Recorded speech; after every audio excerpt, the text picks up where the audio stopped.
Video में हम देखते हैं पादप वर्गीकरण के बारे में।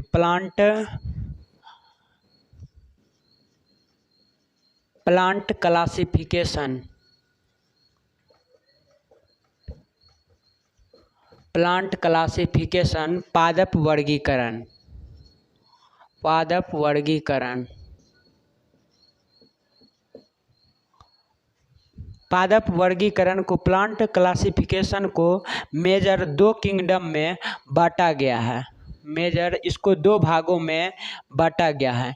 एक है क्रिप्टोगेमस।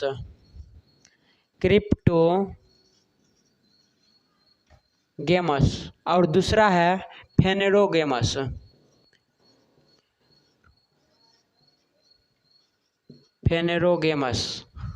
क्रिप्टोगेमस को अपुष्पोद्भिद कहते हैं। अपुष्पोद्भिद। और फेनेरोगेमस को कहते हैं पुष्पोद्भिद।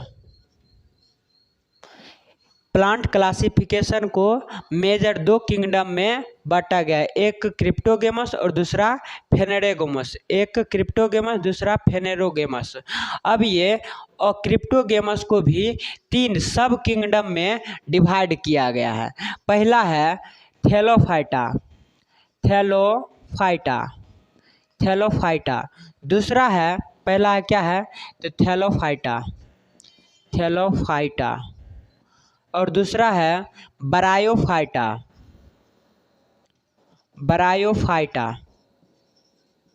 और तीसरा है टेरिडोफाइटा।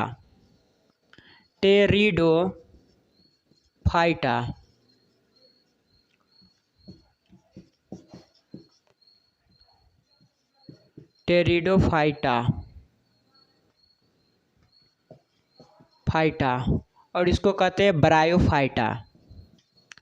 ब्रायोफाइटा।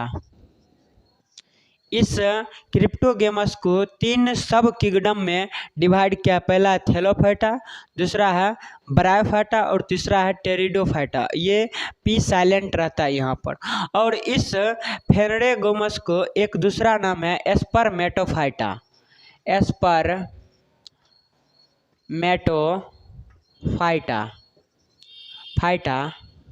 और इसको एस्पर्मेटोफाइटा को भी 2 सब किंगडम में डिवाइड किया गया है। एक है एंजियोस्पर्म।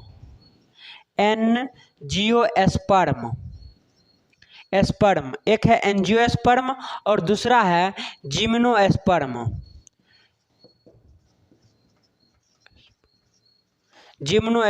एंजियोस्पर्म को कहते हैं आवृत बीजी। और जिम्नोस्पर्म को कहते हैं अनावृत बीजी। अब इस एंजियोस्पर्म को भी पुनः 2 भागों में बांटा गया है। एक है डाइकोट। एक क्या है डाइकोट और दूसरा है मोनोकोट। डाइकोट जिसे हम कहते हैं द्विबीजी और इसको कहते हैं एक बीजी। शुरू से देखिए, प्लांट क्लासिफिकेशन को मेजर 2 किंगडम में डिवाइड किया है। एक है क्रिप्टोगेमस, दूसरा है फेनेरोगेमस। क्रिप्टोगेमस को कहते हैं अपुष्पोद्भिद और फेनेरोगेमस को कहते हैं पुष्पोद्भिद। फेनेरोगेमस का ही दूसरा नाम क्या है तो एस्पर्मेटोफाइटा। फेनेरोगेमस का ही दूसरा नाम क्या है एस्पर्मेटोफाइटा। और ये क्रिप्टोगेमस को पुनः 3 भागों में डिवाइड किया है। एक है थैलोफाइटा, दूसरा है ब्रायोफाइटा और तीसरा है टेरिडोफाइटा। थैलोफाइटा, ब्रायोफाइटा और टेरिडोफाइटा। और फेनेरोगेमस जिसको कहते हैं एस्पर्मेटोफाइटा, इसको भी 2 सब किंगडम में डिवाइड किया है।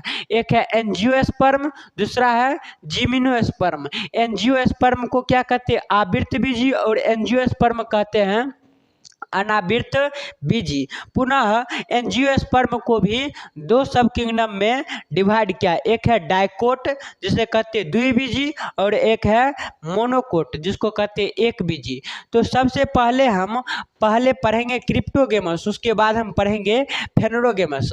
सबसे पहले हम पूछते हैं क्रिप्टोगेमस क्या होता है और फेनोरोगेमस क्या होता है।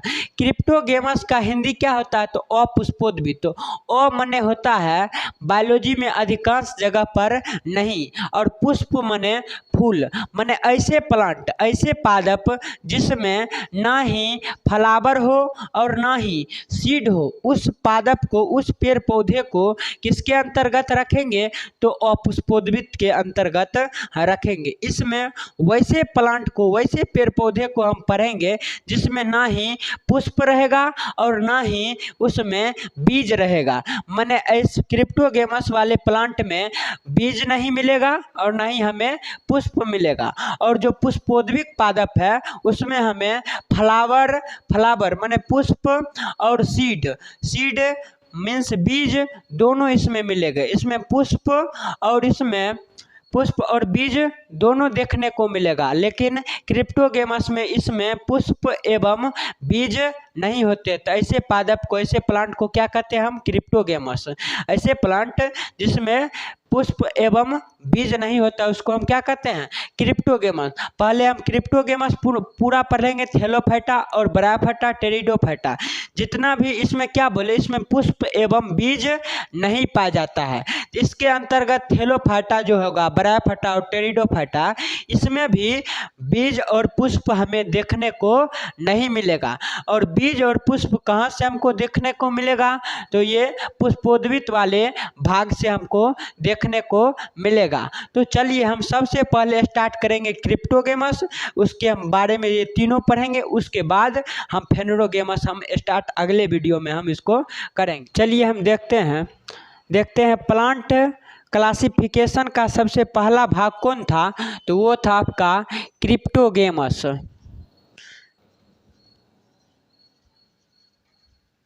क्रिप्टोगेमस जिसको कहते हैं अपुष्पोद्भिद। इस अपुष्पोद्भिद में हम पहले बताए हैं, अ माने नहीं अपुष्प माने ऐसे प्लांट जिसमें पुष्प एवं बीज नहीं होते हैं, वैसे प्लांट को, वैसे पेड़ पौधे को हम क्या कहते हैं तो क्रिप्टोगेमस अपुष्पोद्भिद कहते हैं। तो इसमें ना ही सीड होता है और ना ही इसमें फ्लावर होता है। फ्लावर कहे तो पुष्प और बीज, इसमें दोनों नहीं होता है, दोनों पुष्प एवं बीज नहीं होता है। अब इसको कितने भागों में बांटा गया था 3 भागों में, और तीनों भागों में सबसे पहला भाग कौन था तो वो था आपका थैलोफाइटा। तो हम थैलोफाइटा से हम पढ़ने के स्टार्ट करेंगे। क्या है थैलोफाइटा। थैलोफाइटा जिसको हिंदी में भी कहते हैं थैलोफाइटा। थैलोफाइटा, ये थैलोफाइटा क्या होता है, इस थैलो का मतलब होता है थैलस। क्या होता है थैलस। और फाइटा टर्म जहाँ भी आए, फाइटा का मतलब होता है प्लांट होता है। और ये थैलस क्या होता है माने ऐसे प्लांट जिसको देखने के बाद आपको पता नहीं लगेगा इसका जड़ कौन है, तना कौन है, पत्ती कौन है। माने थैलस उस प्लांट को कहिएगा जिसमें आपको देखने के बाद आपको नहीं पता लगेगा कि इसका जड़ कौन है, इसका तना कौन है, इसका पत्ती, इसमें विभाजन नहीं कर पाइएगा। तो वैसे प्लांट को हम क्या कहते हैं थैलोफाइटा कहते हैं। ऐसे प्लांट जिसको देखने के बाद जड़, तना, पत्ती को पता नहीं लगता, विभाजित नहीं होता है, उसको हम क्या कहते हैं थैलोफाइटा कहते हैं। ये थैलोफाइटा हो गया। ये जो थैलोफाइटा है यह वनस्पति जगत का सबसे बड़ा समूह है। पादप वर्गीकरण का ये सबसे बड़ा समूह है। यह वनस्पति जगत का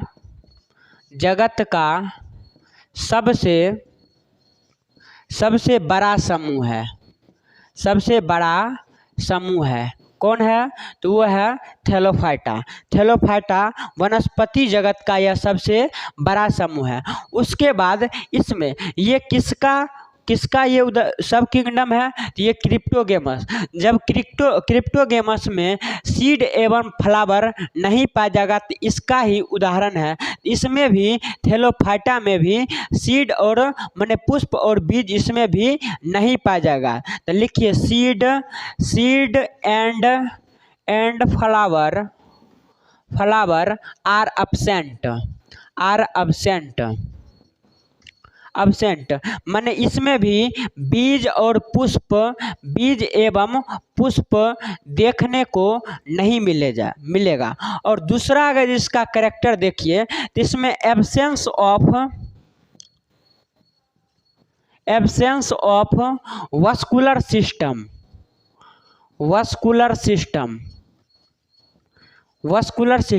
अब ये वस्कुलर सिस्टम क्या होता है? तो इसको हिंदी में कहते हैं संवहन तंत्र कहिए या इसी कहते हैं उत्तक। अब ये वस्कुलर सिस्टम नया टर्म है, इसको बुझिए। पेड़ पौधे में दो टिश्यू आप लोग पढ़ते होंगे जिसको कहते हैं connecting tissue, xylem connective tissue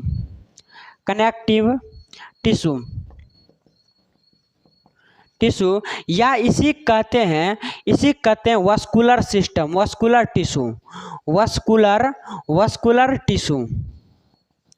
vascular tissue. ये दोनों एक ही होते हैं, कनेक्टिंग टिश्यू या वस्कुलर टिश्यू। ये इसका क्या काम है? वस्कुलर सिस्टम टिश्यू जो होता है ये दो प्रकार के होते हैं। कितने प्रकार के होते हैं? दो प्रकार। एक होते हैं जाइलम, क्या होते हैं? जाइलम और दूसरा होते हैं फ्लोएम। अब ये पेड़ पौधे में जाइलम फ्लोएम का क्या काम है? तो जो जाइलम नली जो होता है पेड़ पौधे में, ये जड़ से माने रूट से जल को, जाइलम है तो जल को रूट से अदर पार्ट तक ले जाने का काम कौन करता है? प्लांट के अदर पार्ट माने रूट से माने जो जड़, ये जाइलम नली क्या करता है पेड़ पौधे में? जड़ से पानी को अवशोषित कर इसको प्लांट के अदर पत्ती तना इसमें पहुंचाने का काम कौन करता है? तो वो जाइलम करता है। और ये फ्लोएम क्या करता है? तो ये प्लांट के माने फल पत्ती में भोजन फूड कहाँ बनता है? तो माने लीफ में बनता है। लीफ में माने ऊपर वाले भाग में पत्ती में बनता है। पत्ती से पुनः इसको अलग अलग भाग में नीचे की ओर ले जाने का काम कौन करता है? तो फ्लोएम करता है।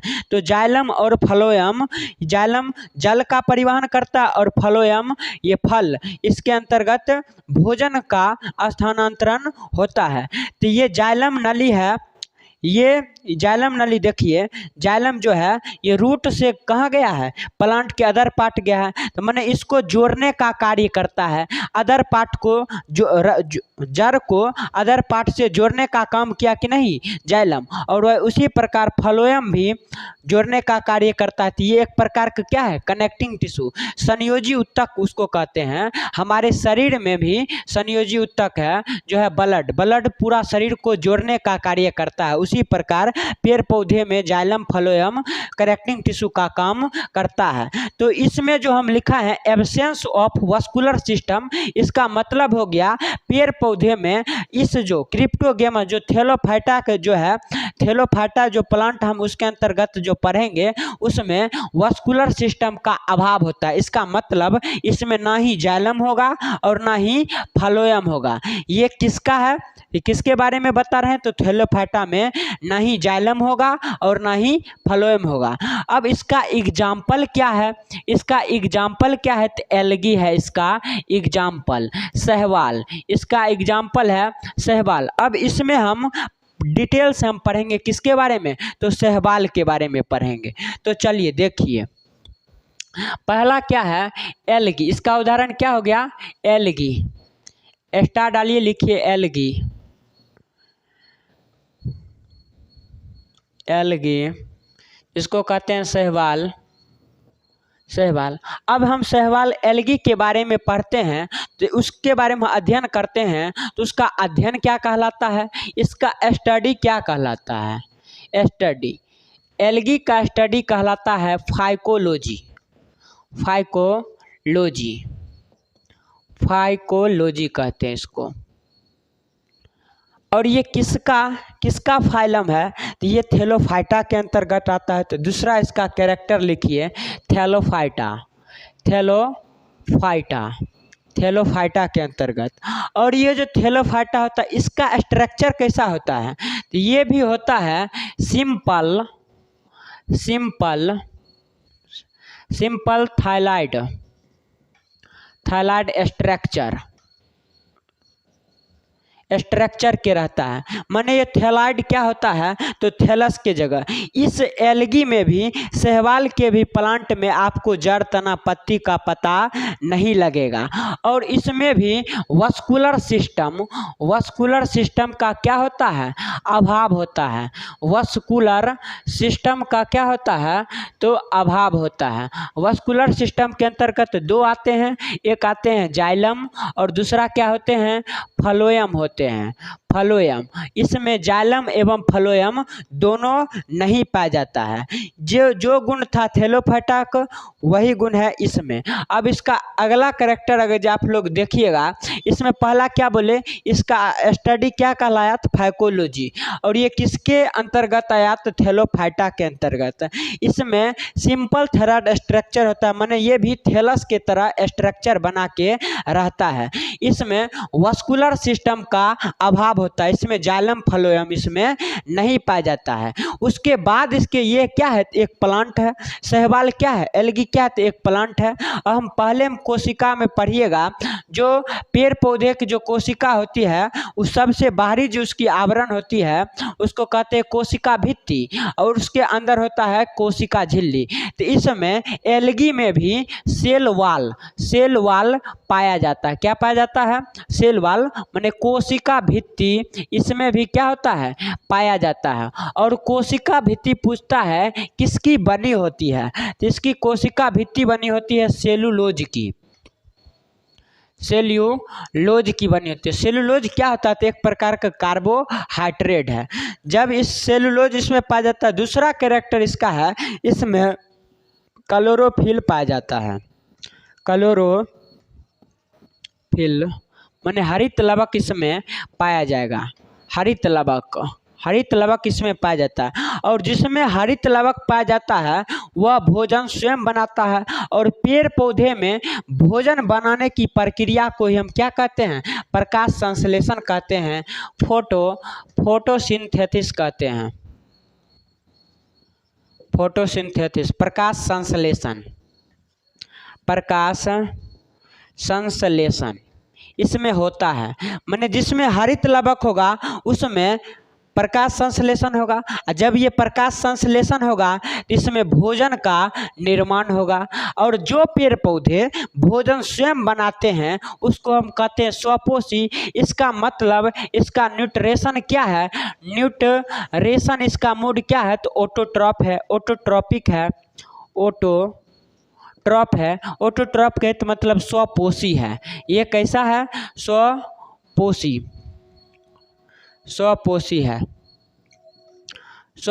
है। इसमें भोजन स्वयं बनता है, माने ये अपना भोजन एल्गी स्वयं बनाता है, अपना भोजन स्वयं निर्माण करता है। तो ये क्या कहलाता है, स्वपोषी कहलाता है। इसमें भोजन बनता है, कुछ भोजन उपयोग होता है और कुछ भोजन स्टोर की तरह बच भी जाता होगा। माने बच जाता है तो उसको कुछ के रूप में स्टोर तो करता ही होगा। तो ये ये जो एल्गी में भोजन स्टोर रहता है, ये रहता है किसके रूप में, संग्रहित किसके रूप में रहता है, ये संग्रहित रहता है स्टार्च के रूप में, स्टार्च के पेड़ एल्गी किसके रूप में अपना भोजन संग्रहित रखता है, तो वो रहता है स्टार्च के रूप में। ये हम कैरेक्टर देखें, ये कितना कैरेक्टर देखें, पहले देखें एल्गी का अध्ययन क्या कहलाता है, तो फाइकोलॉजी कहलाता है। ये इसके अंतर्गत किसके अंतर्गत आता है, तो थैलोफाइटा के अंतर्गत। ये भी सिंपल थैलाइड की तरह स्ट्रक्चर बना के रखता है और इसमें वस्कुलर सिस्टम नहीं पाया जाता है। मतलब इसमें जाइलम फ्लोएम इसमें भी नहीं पाया जाएगा। उसके बाद बोले ये पेड़ पौधा माने पेड़ है, इसमें भी कोशिका भित्ति होगी और इसमें कोशिका झिल्ली भी होगी। तो कोशिका भित्ति किसकी बनी होती है? तो एल्गी की, शैवाल की कोशिका भित्ति सेलुलोज की बनी होती है। उसके बाद हम देखें इसमें क्या होता है, तो क्लोरोफिल होता है, और जिसमें क्लोरोफिल होगा उसमें भोजन बनाने की प्रक्रिया होगा। जब ये भोजन बनाएगा तो भोजन बनाने की प्रक्रिया को हम फोटोसिंथेसिस, प्रकाश संश्लेषण कहेंगे। ये अपना भोजन स्वयं बनाएगा जिसको हम स्वपोषी कहेंगे, और ये भोजन बनाएगा, कुछ भोजन को स्टोर भी करेगा। तो स्टोर करेगा तो ये किसके रूप में करेगा? तो ये करेगा स्टार्च के रूप में। हम इसका क्या देखें, तो इसका भी हम गुण देखें। अब इसका क्या होता है, तो कुछ इसका है यूज भी होता है। यूज अगर जो हम बात करते, पहले हम इसका देखते हैं, इसमें भी एल्गी में भी क्या होता है, रिप्रोडक्शन होता है, जनन होता है, रिप्रोडक्शन जनन होता है। दो विधि से ये जनन करता है। एक है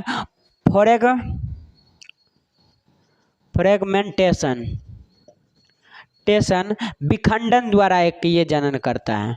विखंडन क्या होता है, ये अपने कोई भी, जैसे ये स्ट्रक्चर है, ये अगर जो भाग इसका अगर जो ऊपर वाला भाग इतना दूर से अगर जो कट के गिर गया तो इतना दूर वाला भाग बचा है, ये विखंडन के द्वारा ये स्ट्रक्चर क्या होता है, पुनः इसके समान पुनः यह घुमेदार बन जाता है। तो ये विखंडन के द्वारा भी जनन करता है। और दूसरा विधि है जूस पोर्स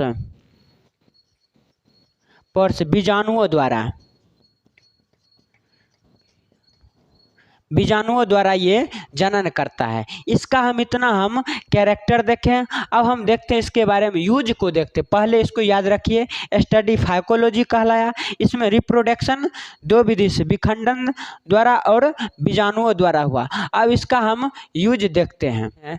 ये एल्गी रहता कहाँ है, तो ये एक्वाटिक एरिया में रहता है। एक्वाटिक माने पानी के एरिया में, पानी वाले एरिया में रहता है। ये दो जगह सरवाइव कर सकता है पानी में। एक है मेरीन वाटर और दूसरा है सिंपल वाटर। दोनों में ये रह सकता है। मेरीन कहे तो ये समुद्री पानी में भी सरवाइव कर सकता है, और ये साधारण पानी में भी क्या करेगा, ये रहेगा। ये पहला इसका कैरेक्टर, माने एक्वाटिक एरिया में रहता है, पानी वाले जगह पर ये रहता है। तो पहले ये या समुद्री पानी में रहेगा या तो ये साधारण पानी में रहेगा। दूसरा अगर ये जगह बात करें तो ये दूसरे जगह का अगर हम बात करें तो जहाँ ये देखिए, ये स्टार डाल के इसको बूझिए, ये मेन है सिम्बायोटिक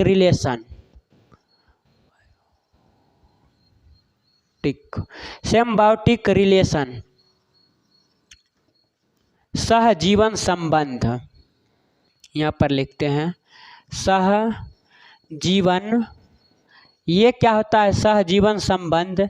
तो सहजीवन संबंध का मतलब होता है साथ साथ जीवन यापन करने वाले ऐसे जीव, माने सहजीवन संबंध में साथ साथ जीवन यापन होगा। तो इसका उदाहरण क्या है,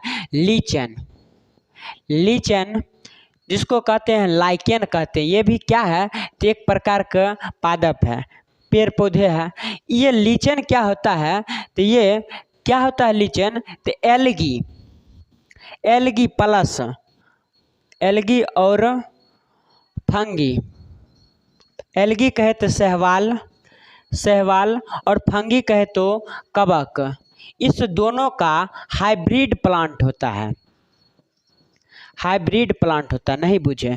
लीचन क्या होता है, एल्गी और फंगी से मिलकर बना होता है, माने इसका एक हाइब्रिड प्लांट क्या होता है, लाइकेन होता है। अब हम क्यों लिखिए सिम्बायोटिक रिलेशन, सहजीवन संबंध, माने साथ साथ जीवन यापन ये कैसे करेगा। तो देखिए इसमें ये क्या करता है, ये जो फंगी होता है ये इसमें क्लोरोफिल नहीं पाया जाता है। तो जिसमें क्लोरोफिल नहीं पाया जाएगा, क्या वह भोजन का निर्माण करेगा? नहीं करेगा। और जो इसको भी भोजन की तो ज़रूरत है, लेकिन ये भोजन बना नहीं सकता है। लेकिन फंगी के पास ये जल वाले एरिया में रहता है और जल को अवशोषित करने का पावर इसमें बहुत अधिक रहता है कवक में। तो ये क्या करता है, शैवाल को माने एल्गी को क्या करता है, तो ये जल देता है, H2O देता है।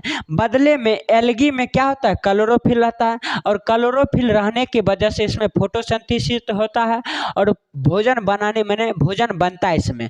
तो मैंने एल्गी में शैवाल भोजन बनाता है और बदले में ये इसको जल देता है। और ये एल्गी इस फंगी को क्या देता है, फूड देता है, माने भोजन देता है।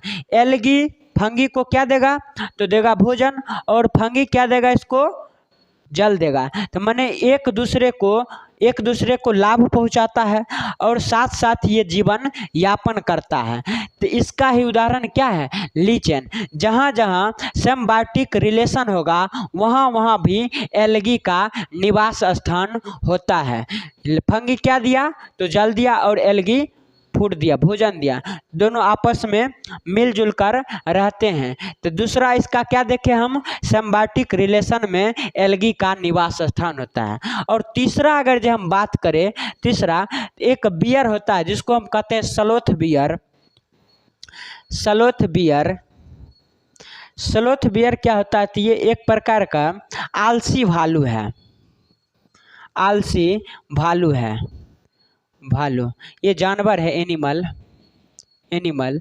ये आलसी भालू क्या करता है, ये स्लोथ बियर जो होता है ये बहुत आलसी टाइप का होता है। ये पेड़ पौधे पर जाकर बैठ जाता है और 100-150 तो माने कि बहुत अत्यधिक दिन तक बैठने के कारण उसके शरीर पर शैवाल पूरा एल्गी पूरे शरीर पर छाप लेता है। तो वहाँ भी ये एल्गी रहता है। तो हम 3 कैरेक्टर इसका देखें, एल्गी कहाँ कहाँ पर आता है।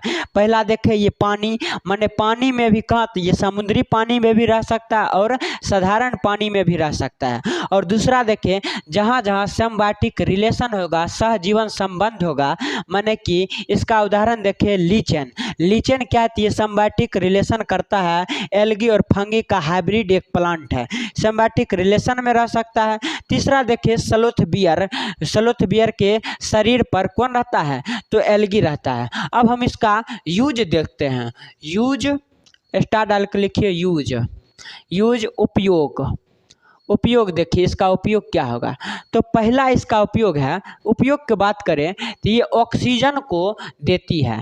ऑक्सीजन कैसे देती है, इसमें प्रकाश संश्लेषण होता है, माने भोजन बनाने की प्रक्रिया होता है। तो भोजन का प्रकाश संश्लेषण की प्रक्रिया में भी ऑक्सीजन का क्या होता है, जरूरत होता है। तो ये ऑक्सीजन गैस को मुक्त करती है। दूसरा अगर इसका गुण उपयोग देखें, ये ऑक्सीजन को मुक्त करती है। जब प्रकाश संश्लेषण की क्रिया होती है उसमें CO2 को भी ग्रहण किया जाता है। जब वायुमंडल में अत्यधिक CO2 की मात्रा बढ़ जाने के कारण इसको भी ये ग्रहण करने का काम कौन करता है, तो वो करता है एल्गी करता है। दूसरा ये कैरेक्टर देखें। तीसरा इसका अगर जो कैरेक्टर देखिएगा तो ये फूड की तरह माने भोजन की तरह ये खाया भी जाता है, भोजन की तरह खाया जाता है।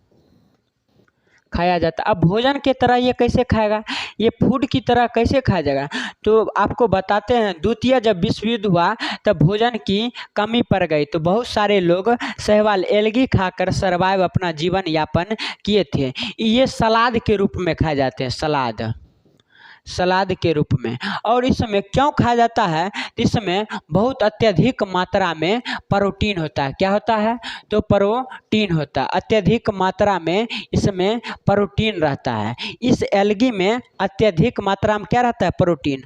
और प्रोटीन एल्गी का भी कई प्रकार है, इसमें भी कौन एल्गी में अत्यधिक प्रोटीन की बात करें, एक होता है क्लोरेला जो प्रोटीन है उसमें सबसे अत्यधिक मात्रा में क्या होता है, प्रोटीन रहता है। इसीलिए इस क्लोरेला नामक एल्गी को अंतरिक्ष जो यात्री होता है, जो दूसरे जगह अंतरिक्ष में जो जाते हैं, इसको लेकर जाते हैं। वहाँ पर ज़्यादा मात्रा में तो भोजन लेकर नहीं जाएंगे, तो इसमें प्रोटीन अत्यधिक मात्रा में रहते हैं, इसलिए इसको स्पेस ट्रेवलर भी इसको यूज करते हैं। तो अंतरिक्ष यात्री किसको ले जाते हैं अपने साथ, तो क्लोरेला नामक शैवाल को, एल्गी को अंतरिक्ष यात्री इसको अपने साथ ले जाते हैं। ये इसका क्या देखें हम, तो इसका यूज है। पहला यूज क्या देखें, ये ऑक्सीजन भी देती है, CO2 को भी ग्रहण करती है, भोजन की तरह यह खाया जाता है। और भोजन की तरह किस रूप में, तो सलाद के रूप में। क्यों खाया जाता है, तो इसमें अत्यधिक मात्रा में प्रोटीन रहता है। और इसमें जो एल्गी, ये सब किसका गुण है, किसके बारे में लिखा रहे हैं, तो एल्गी के बारे में। और सबसे ज़्यादा मात्रा में कौन प्रोटीन देता है, कौन एल्गी, तो वो है क्लोरेला नामक एल्गी है। अब इसका और अगर जो हम यूज देखें, एक होता है microbiology lab, microbiology lab, microbiology का लैब जो होता है ना, माइक्रोबायोलॉजी के लैब में क्या होता है, तो ये सूक्ष्म जीव को, मैंने इसमें सूक्ष्म जीव के बारे में अध्ययन करते हैं माइक्रोबायोलॉजी।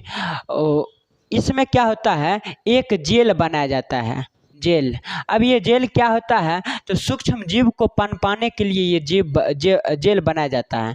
ये जेल जैसे कि हो गया क्या, जीवाणु विषाणु को पनपाने के लिए, बनाने के लिए ये एक जेल का निर्माण किया जाता है, जिस जेल का नाम है अगार अगार जेल। क्या नाम है, अगार अगार जेल, अगार अगार जेल। ये हिंदी में भी इसको कहते हैं अगार अगार जेल। पूछता है इससे क्वेश्चन, अगार अगार जेल। ये तो माइक्रोबायोलॉजी के लैब में भी शैवाल का यूज होता है, किसके लिए, तो जेल बनाने के लिए। कौन सा जेल, अगार अगार जेल। अब ये जेल क्या करता है, उस जेल में, मैंने माइक्रोबायोलॉजी के लैब में कौन सा एल्गी का प्रयोग किया जाता है, एल्गी का अगर हम बात करें कौन सा एल्गी, तो उसमें माइक्रोबायोलॉजी के लैब में आपको पाया जाएगा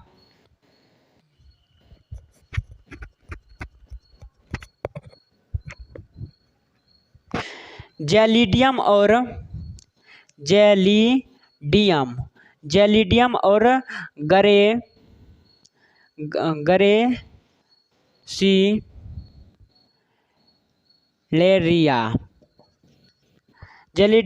ग्रेसिलेरिया। ये दोनों जो एल्गी है, ये इसका प्रयोग कहाँ होता है, तो माइक्रोबायोलॉजी के लैब में इसका प्रयोग किया जाता है। क्या बनाने के लिए, तो बनाने के लिए क्या, तो जेल बनाने के लिए किसका यूज किया जाता है, कौन सा जेल, अगार अगार जेल। और कौन एल्गी मैंने कौन सा शैवाल पूछे, तो जेलिडियम और ग्रेसिलेरिया। ये दो प्रकार के जो एल्गी है, इसका यूज माइक्रोबायोलॉजी के लैब में हम लोग करते हैं। एक और यूज फर्टिलाइजर्स के रूप में,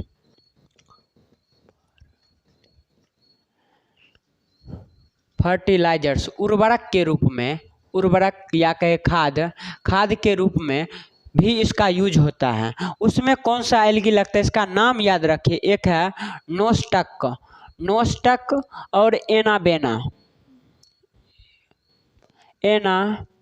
एनाबेना। ये दो प्रकार का क्या हैं, एल्गी हैं, जिसका यूज कहाँ होता है, इसका यूज होता है कहाँ पर, तो इसका यूज होता है फर्टिलाइजर, उर्वरक के रूप में इसका यूज हम लोग करते हैं। तो इसका उपयोग भी हम देख लिए। इसका पहला उपयोग देखें, ये ऑक्सीजन देती है, CO2 को ग्रहण करती है, माने भोजन की तरह यह खाया जाता है। क्यों खाया जाता है, तो इसमें अत्यधिक मात्रा में प्रोटीन रहता है। और सबसे अत्यधिक मात्रा में कौन सा एल्गी में रहता है, तो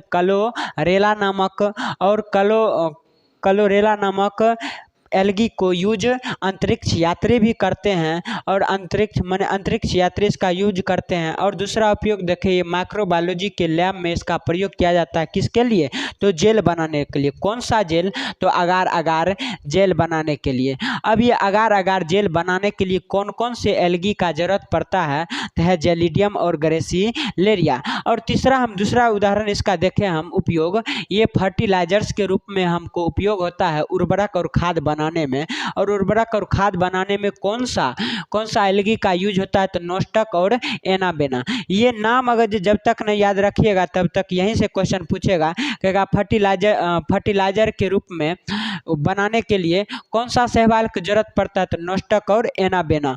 माइक्रोबायोलॉजी के लैब में कौन सा एल्गी का यूज होता है? तो जेलिडियम।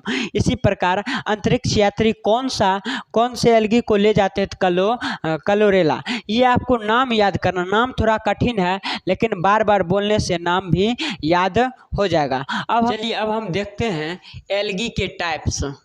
स्टार डाली लिखिए, एल्गी ऑफ टाइप्स।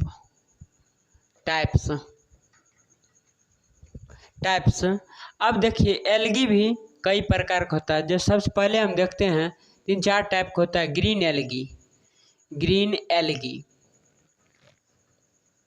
एल्गी जिसको कहते हैं हरे शैवाल।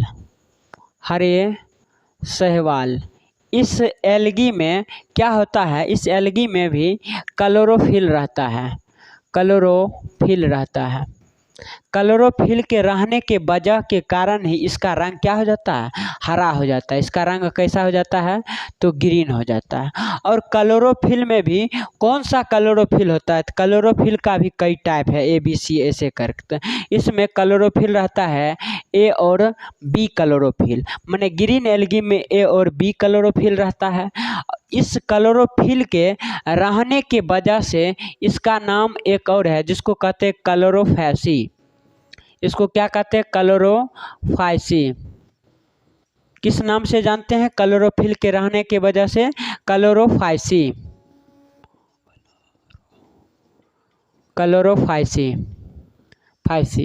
इसका अब मेन बात है, इसका उदाहरण क्या है? इसका उदाहरण है वोल्वैक्स और कारा नामक ये शैवाल इसका उदाहरण। नाम इसका थोड़ा जटिल है, कारा। इसको चारा नहीं पढ़िए, इसका नाम है कारा। वोल्वैक्स और कारा, ये क्या है? इसके 2 उदाहरण है। पहले देखिए ग्रीन एल्गी में क्लोरोफिल रहता है, इसी के कारण इसका रंग क्या होता है? ग्रीन होता है। और क्लोरोफिल में भी कई टाइप होते हैं। ग्रीन एल्गी में AB नामक क्लोरोफिल रहता है, और इस क्लोरोफिल के रहने की वजह से इसका नाम एक और पड़ गया जिसको कहते हैं क्लोरोफाइसी कहते हैं। इसका उदाहरण क्या है? वोल्वैक्स और कारा इसका उदाहरण है। एल्गी ये भी है वोल्वैक्स और कारा। दूसरा अगर जो हम देखें तो दूसरा देखिए इसका type of brown algae. Brown algae कहे तो भूरे शैवाल इसको कहते हैं फियोफाइसी। इसका नाम क्या है? इसका नाम है फियो। इसका जैसे इसका नाम है ग्रीन एल्गी का नाम क्या है? क्लोरोफैसी। उसी प्रकार ब्राउन एल्गी का नाम क्या है? फियोफाइसी।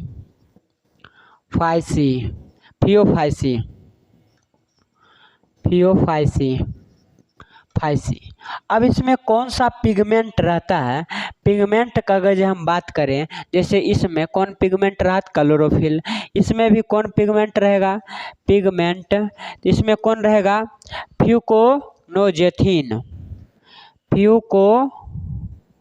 फ्यूकोजेंथिन रहेगा इसमें। फ्यूकोजेंथिन रहता है। और इसमें भी कौन माने क्लोरोफिल कौन रहता है? क्लोरोफिल की टाइप बताए ना, AB।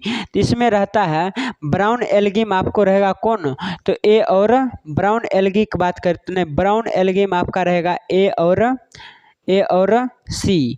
और C नामक पिगमेंट इसमें रहता है। इसका उदाहरण क्या है? तो इसका उदाहरण है ल्यूमिनेरिया। ल्यूमिनेरिया, इसका उदाहरण कौन है? तो ल्यूमिनेरिया।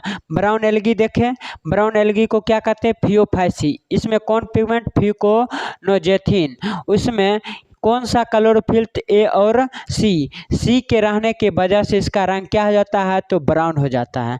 इसका उदाहरण ल्यूमिनेरिया। अब हम देखते हैं तीसरा, ब्लू ग्रीन एल्गी।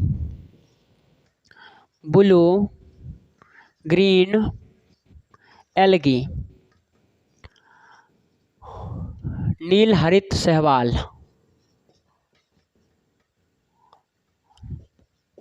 शैवाल। इसमें ब्लू ग्रीन एल्गी में क्या रहता है? इसमें रहता है इसको कहते हैं साइनोफाइसी।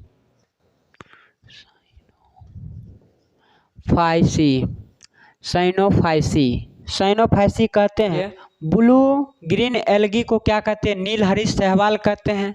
इसको साइनोफाइसी के भी नाम से हम जानते हैं। इसमें कौन सा पिगमेंट रहता है? पिगमेंट तो रहता है फाइकोसियानिन। क्या रहता है? फाइकोसियानिन। और इसका एग्जाम्पल क्या है? इसका ना एग्जाम्पल है एनाबेना। इसका एग्जाम्पल क्या है? एनाबेना नामक इसका एल्गी एग्जाम्पल है। उसके बाद चौथा टाइप है रेड एल्गी, लाल शैवाल है। इसको कहते हैं रेडोफाइसी। इसको क्या कहते हैं? लाल शैवाल को कहते हैं रेडोफाइसी।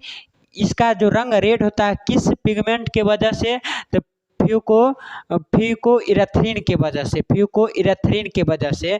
इसमें ए और डी नामक इसमें क्लोरोफिल पाया जाता है। ए और डी के वजह से इसका रंग क्या हो जाता है? तो रेड हो जाता है। और इसका उदाहरण क्या है? जेलिडियम इसका उदाहरण है। हम 4 टाइप देखें। पहले देखें कौन? तो पहले देखें हम ग्रीन एल्गी, जिसको कहते हैं हरित शैवाल कहते हैं। इसमें क्लोरोफिल पाया जाता है और क्लोरोफिल के कारण इसका रंग क्या हो जाता है?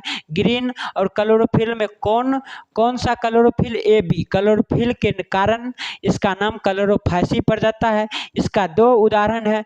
क्या है?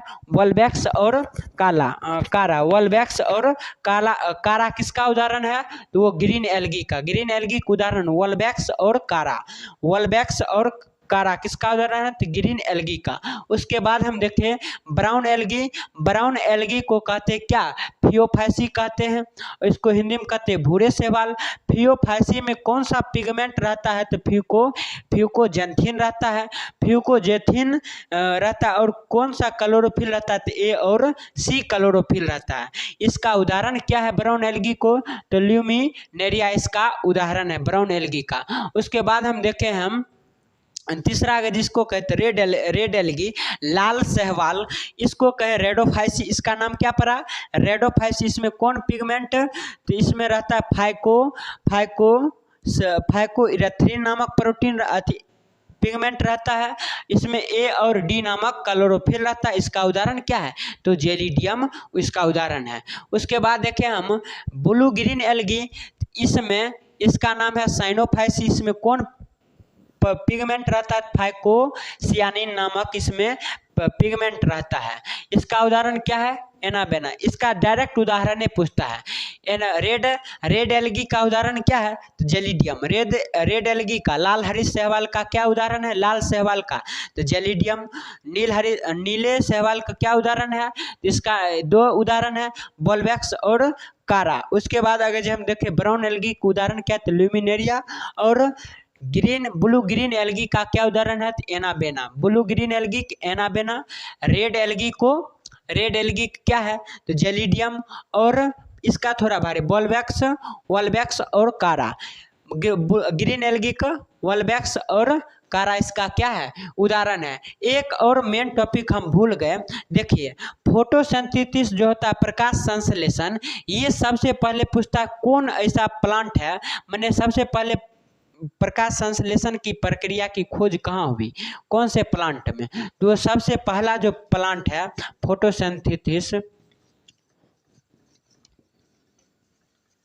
फोटोसिंथेसिस प्रकाश संश्लेषण संश्लेषण वो किस में खोज हुआ, किस प्लांट में, तो वो हुआ एल्गी में। एल्गी में, शैवाल में इसका सबसे पहले क्या हुआ, डिस्कवरी हुआ, खोज हुआ। और एल्गी सबसे पहले इसके में ही खोज हुआ। और कौन से एल्गी में, तो क्लोरेला, क्लोरेला, क्लोरेला और वो क्लोरेला ही मेन रूप से है, क्लोरेला नामक इसमें खोज हुआ। फोटोसिंथेसिस का खोज सबसे पहले किस प्लांट में, एल्गी में। और एल्गी में पूछे कौन एल्गी, तो क्लोरेला नामक। ये इसका हम क्या देखें, हम थैलोफाइटा हम कंप्लीट कर दिए। पहले देखे प्लांट क्लासिफिकेशन, जिसको दो भागों में बांटा गया था, एक था क्रिप्टोगेमस, दूसरा था फेनरोगेमस। फेनरोगेमस को कहे एस्पर्मेटोफाइटा कहे, उसी का दूसरा नाम है एस्पर्मेटोजुआ कहे, या क्रिप्टोगेमस को हिंदी में क्या कहे, अपुष्पोद्भिद। अपुष्पोद्भिद उसको कहेंगे जिसमें पुष्प एवं बीज नहीं पाया जाता है। और इसका तीन भागों में क्रिप्टोगेमस को बांटा गया है, एक है थैलोफाइटा, दूसरा है ब्रायोफाइटा, तीसरा है टेरिडोफाइटा। अब ये थैलोफाइटा इधर हो गया। अब इधर देखिए फेनरोगेमस, जिसको एस्पर्मेटोफाइटा कहे, इसको भी दो भागों में बांटा गया है, एक है एंजियोस्पर्म, दूसरा है जिम्नोस्पर्म। एंजियोस्पर्म को कहते हैं आवृतबीजी, एंजियोस्पर्म को कहते हैं आवृत बीजी, जिम्नोस्पर्म को कहते हैं अनावृत बीजी कहते हैं। अब ये देख ली। अब देखे हम थैलोफाइटा से हम पहले पढ़ेंगे, तो थैलोफाइटा में वैसे प्लांट को पढ़ेंगे जिसमें ना ही बीज होगा और ना ही उसमें पुष्प होगा, क्योंकि किसका ये उदाहरण है, तो क्रिप्टोगेमस का उदाहरण है। थैलोफाइटा ये वनस्पति जगत का सबसे बड़ा समूह है, ये देखें। और इसमें वस्कुलर सिस्टम थैलोफाइटा में नहीं पाया जाता, माने संवहन ऊतक इसमें नहीं पाया जाता है। उसके बाद हम देखें इस थैलोफाइटा के अंतर्गत क्या आता था, तो एल्गी आया, जिसको हम कहे क्या कहे, तो शैवाल कहे। इस शैवाल का अध्ययन क्या कहलाया, तो फाइकोलॉजी कहलाया। इस शैवाल का भी स्ट्रक्चर कैसा था, तो थैलस की तरह स्ट्रक्चर था। थैलस उसको कहें जिसमें नहीं जर्क पता लगा, नहीं तनाक पता लगा, नहीं पत्ती पता लगा सकते, उसको थैलस वाले प्लांट कहते हैं। तो इसका थैलस जैसा स्ट्रक्चर किसके फैलन का उदाहरण है, तो थैलोफाइटा का उदाहरण है ये। अब देखिए इसमें भी नहीं जाइलम पाया जाएगा और नहीं इसमें फ्लोएम पाया जाएगा, क्योंकि ये भी किसका उदाहरण है, थैलोफाइटा का ही उदाहरण है। इसमें देखिए ये प्लांट है, एल्गी क्या है, एक शैवाल क्या है, तो एक प्लांट है, पेड़ है। तो इसमें भी कोशिका भित्ति होगा, कोशिका झिल्ली होगी। तो कोशिका भित्ति किसकी बनी थी, तो सेलुलोज की बनी थी। उसके बाद देखिए कोशिका भित्ति थी और इसमें क्लोरोफिल पाया गया, हरित लवक जिसको कहे। हरित लवक जहाँ पाया जाएगा उसमें प्रकाश संश्लेषण की प्रक्रिया होगा, और प्रकाश संश्लेषण की प्रक्रिया क्या है, तो भोजन बनाने की एक प्रक्रिया है। पेड़ पौधे की भोजन बनाया या अपना भोजन स्वयं बनाती है, क्या कहलाया, स्वपोषी कहलाया। उसके बाद देखिए ये कहाँ कहाँ सर्वाइव करेगा, मैंने ये अपना भोजन भी कुछ स्टोर कर लिया। स्टोर किस रूप में करता है, स्टार्च के रूप में। और स्टार्च क्या है, एक प्रकार का क्या है, तो वो कार्बोहाइड्रेट है। उसके बाद देखिए हम ये एल्गी कहाँ रहता है, कहाँ सर्वाइव करता है, तो एल्गी का पहला देखिए मेरीन वाटर, माने मेरीन पानी वाले क्षेत्र में, या तो सिंपल वाटर में रहेगा या तो ये रहेगा समुद्री पानी में रहेगा। दूसरा हम देखें सिम्बायोटिक रिलेशन, सहजीवी संबंध जहाँ जहाँ का वहाँ पर भी एल्गी रहेगा। तीसरा हम देखें स्लोथ बियर्ड, आलसी भालू के शरीर पर चिपक जाता है। उसके बाद देखें हम रिप्रोडक्शन, इसमें भी होगा, एल्गी में भी रिप्रोडक्शन जनन होता है, दो विधि से, विखंडन द्वारा और बीजाणुओं द्वारा इसमें क्या होता है, इसमें जनन होता है। उसके बाद हम देखें इसका यूज ऑक्सीजन देती है, CO2 को ग्रहण करता है, फूड की तरह खा जाता है। क्यों खा जाता है, तो इसमें प्रोटीन होता है। और प्रोटीन सबसे ज़्यादा कौन सा एल्गी में होता है, तो वो क्लोरेला नामक एल्गी में होता है, ये हम देखें। उसके बाद देखें इसको माइक्रोबायोलॉजी के लैब में भी इसका प्रयोग होता है। माइक्रोबायोलॉजी के लैब में क्या चीज़ के लिए प्रयोग होता है, तो जेल बनाने के लिए होता है। कौन सा जेल बनाने के लिए, तो अगार जेल बनाने के लिए। और कौन से अथी था, तो क्लोरेला था। उसके बाद हम देखें इसका फर्टिलाइजर के रूप में भी हम उपयोग करते हैं। फर्टिलाइजर क्या होता है, तो खाद होता है, उर्वरक होता है, जो खेत में हम देते हैं, उसमें भी शैवाल का यूज हम करते हैं, ये देख लिए। उसके बाद देखें हम इसका टाइप देखें, ये 4 प्रकार के होते हैं। पहले देखिए ग्रीन एल्गी, ब्लू और ब्राउन एल्गी, उसके बाद उसके बाद red algae, blue green algae, चारों देखिए मैंने हमारा थैलोफाइटा कंप्लीट। अब आगे का जो हम वीडियो बनाएंगे उसमें हम बताएंगे आपको ये जो क्रिप्टोगेमस का ही पहले बताएंगे, ब्रायोफाइटा के बाद उसके बाद टेरिडोफाइटा, टेरिडोफाइटा के बाद हम जाएंगे किसमें जाएंगे तो फेनरोगेमस में। फेनरोगेमस में भी हम पढ़ेंगे एंजियोस्पर्म, जिमिनोस्पर्म, डाइकोट, मोनोकोट। अगला वीडियो में हम कंप्लीट कर देंगे। मिलते हैं हम नेक्स्ट वीडियो।